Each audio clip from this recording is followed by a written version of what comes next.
Good morning, children. How are you all? I hope you all are fine and safe. Children, this is your English literature class.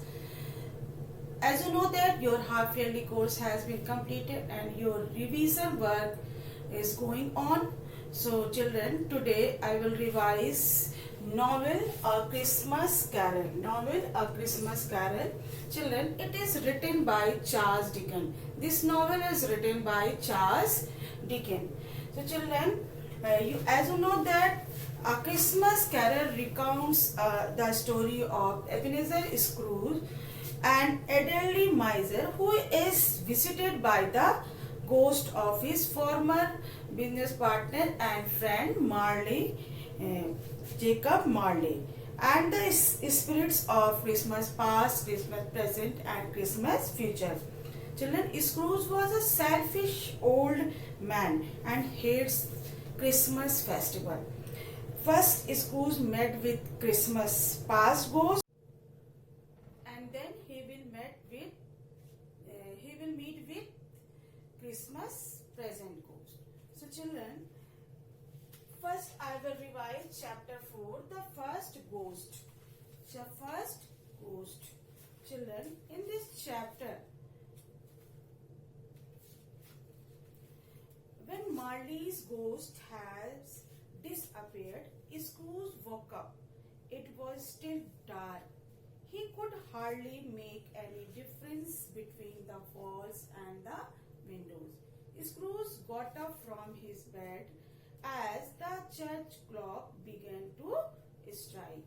He went to the window and tried to look out. He could not see anything as it was very foggy outside because it was a winter night. So he went back again to his bed and lay down. He tried to sleep, but he could not sleep, as he was thinking why Marley's ghost had come to him in his dream. He could hear the clock tick-tock voice, remembered what his friend had worried him, that at 1 o'clock a ghost will appear to him. He decided not to sleep, but unfortunately he went up to sleep. When the clock struck 1, he woke up. He saw a strange figure like a child, but he was an old man. He had a long white hair but no wrinkles. His arms and hands were long and had muscles. His skin was pink. He had delicate legs. His feet were bare. He had worn pure white tunic which had some of flowers on it. He also had a cap and a bright light around his head, which was very strange. Here the man's figure kept on changing time to time, like at time he had one arm and one leg. Then the next moment it changes to a pair of leg without a head. Then it changes to 20 legs. Then it changes time to time. A head without a body, and all of a sudden he come back to the original shape. Scrooge was scared, but since he was aware of his coming, he asked him whether he was a ghost. The ghost, with a soft and gentle, he admitted that was a ghost of Christmas past. That is your past. He had come to save him. He said to Scrooge he had come to save him and to make him aware of his wrongdoing in the present. Children, as you know that Scrooge hates Christmas festival. Then the ghost took hold of him and asked him to come with him, and he held him very strongly and tightly and pulled him over to the window. Before Scrooge can stop and tell him that he was only a human and he might fall down, the ghost put his hand upon Scrooge's heart, and it was held up by him. They passed the wall into the open countryside. Then they had passed the city of London and came upon a place where the ground was covered with snow. When Scrooge saw the place, he quickly recognized that it was a place where he was born. They both walked down. It means Ghost and Scrooge walked down the road. He easily recognized everyone he saw and was pleased to see them. There was tears in his eyes. He heard them wishing Merry Christmas to each other. And then they came to his old schoolhouse. When he saw a small boy was sitting and reading a book by a fire. The ghost said that the child must have been left behind the school. Then he heard Scrooge crying softly, telling him that the boy was him. Then he told him that a boy had sung a Christmas carol at his door and he could not give him any money. The ghost smiled thoughtfully and told him, "Let's see that what he did the next Christmas." Then both of them saw that Scrooge was young, tall, and he was walking down the schoolroom when the door opened and a little girl kissed him and said she had come to take him home to celebrate Christmas together. Now next the ghost shows him that Scrooge has grown up and has to come to live in a big city. It was again Christmas time. The ghost stopped at the warehouse.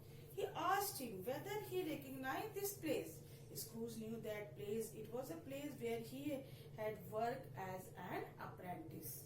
Then they went inside. They saw an old gentleman wearing a wig and he was sitting on a high desk. When Scrooge saw that man, he recognized him as a old Fezziwig. Then he saw that image of his youth standing in front of him, an old Fezziwig, telling him that it was Christmas Eve, therefore no work tonight. Scrooge found himself like the young. He entered with his friend Dick in the room. Soft music was going on. Mrs. Fezziwig and his three daughters, Miss Fezziwigs, entered with a smiling face in the room. Some more young employees had come in the Christmas Eve. They were dancing and eating when the clock struck 11. Mr. and Mrs. Fezziwig stood on the door and wished everyone Merry Christmas. Then Scrooge realized that Mr. Fezziwig was the boss and he gave party to his employees and they were very happy. He understood that spending few pounds give happiness to others, makes you feel better. Then he realized he should have been more kinder to his employees. Bob Cratchit, then he saw the vision of his. He had grown old, but there was no lining or rash look on his face, but he had a look of mean and tired person. He was not alone. There next to him was a young girl sitting, dressed in black gown and tears in her eyes. She was telling him that he had changed. He agreed to marry her, but he did not say that he was poor. But how you are rich, but still poor. Therefore, I free you and no longer to wish to marry. She wished him to be happy life he has chosen. Scrooge, out of anger, shouted on him not to appear again in front of her and requested the ghost to take him home instead of torturing him. He said that he liked to show only one shadow more and pulled his hands forcibly to watch it. He saw that in a room there was a middle-aged woman with many children surround it. This woman was the same girl whom he once loved. When the door opened, her husband appeared with many Christmas toys and presents. He told her that her old friend Mr. Scrooge had sent, and he also told that his partner Marley is dying.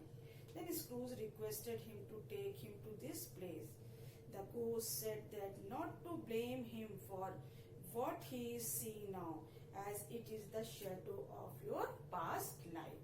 So children, it is said, whatever you do, good or bad, it is paid back on the earth itself. So children, I hope you all have understood this chapter very well.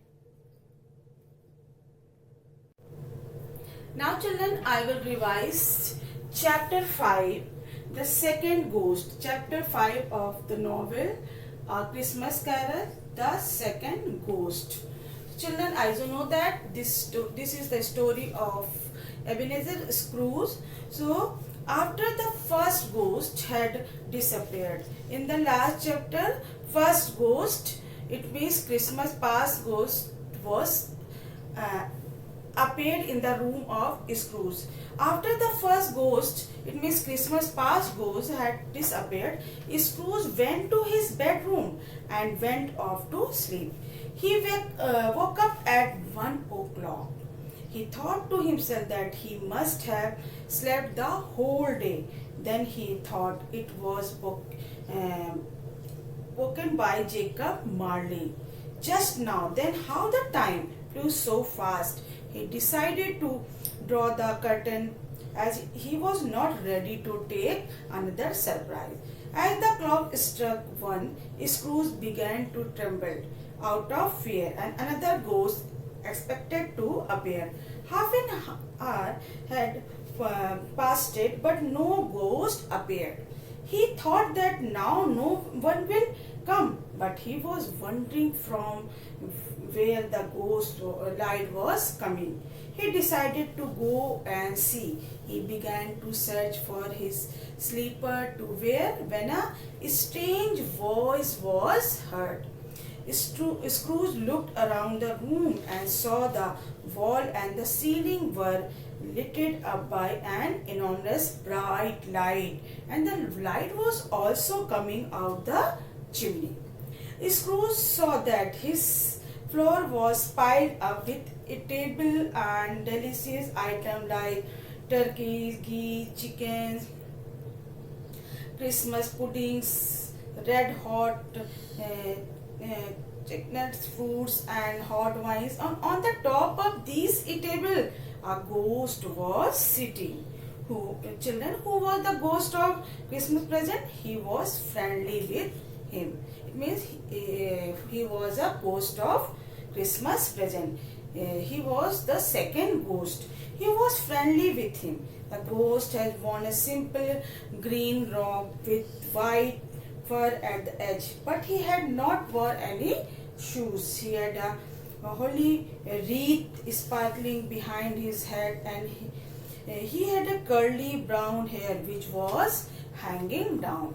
Scrooge had no option, therefore he asked him to take whatever he desired and purpose he has appeared to him. Since he knows that these ghosts are wanting him to learn a lesson through hard ways, the ghost asked him to catch hold of rope, which he did, and soon they vanished from the room to the city of London. On Christmas morning, he saw that the snow was lying everywhere in the street. Miss children, Christmas is in the month of December. December month is a very cold month. The sky was gloomy. People were cheerful and removing the ice from their doorways, whereas children were throwing snow balls at each other. The ghost took him to Bob Cratchit's house, where Bob was carrying his son Tiny Tim on his shoulder, as he could not walk without the help of and iron rods on his legs. Where they reached their house, everyone was sitting to have Christmas dinner.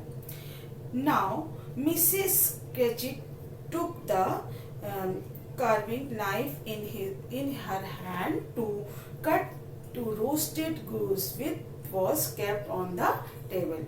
The tiny Tim was sitting on the table out of uh, excitement and crying out, "Hooray!"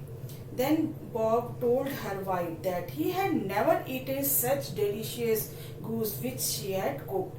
She had brought Christmas pudding and very proudly placed it on the table. She has told the pudding wife by Brandy to make it as sizzler. Bob again praised his wife for the Christmas pudding. After the whole family eaten their dinner, they gathered themselves near the fire, making cheerful noise and wishing Merry Christmas to each other. The father blessed all the children. Scrooge was staring at those shadows of Cratchit's family. When he inquired from the ghost whether Tiny Tim would live, the ghost replied, "He would die if in future what is required for his help is not fulfilled it on him." Time that Sus cried out and begged the ghost to be kind on that little boy and let him live. The ghost sarcastically replied that he should not bother for that boy, as if he dies, still there are many people on this earth. Scrooge's head was down with shame, as if it was his own words which reminded him, which he told before to Bob. Children, do you remember that in the beginning of the story his little nephew had come to invite him for the Christmas Eve for the dinner? When he rebuked him as a greedy boy wanted Christmas gift from him. Secondly, when Bob asked for Christmas bonus, he rebuked him again, knowing that he was poor and his child was sick and he was need for money. But still he never came forward to help him out as being his boss. So children, I hope you all have understood this chapter very well. Your revision work is completed now. So learn all question answers, complete the sentences, answer the following with reference to context for your half-yearly examination. Work hard, children. Thank you, students. Have a nice day.